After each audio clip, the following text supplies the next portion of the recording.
This is where Samsung is known for its Android meddling, giving you apps you never wanted and never asked for. The company has learned its lesson in the last 2 years to an extent. Tab S2 contains useless internet, email, memo apps, even though it also has Android-required Chrome, Gmail, Drive apps. Gallery is a bit faster than Google Photos, so that's a keeper. Samsung Galaxy Tab S2 review.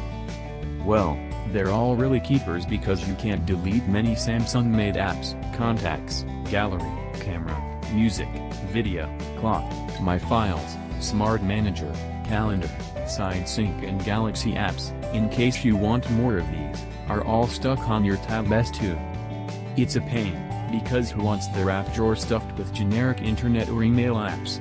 I did find uses for transporting files via Side Sync and playing movie files more quickly through video, but it should really be up to me to decide which apps stay and which ones go. Samsung also throws in a bit of bloatware, for better or worse.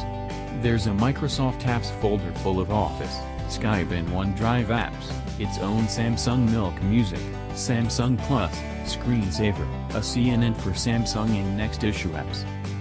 Thankfully, while Samsung would love to steer you into downloading new apps through its Galaxy Apps Store, it includes the Play Store in the app drawer.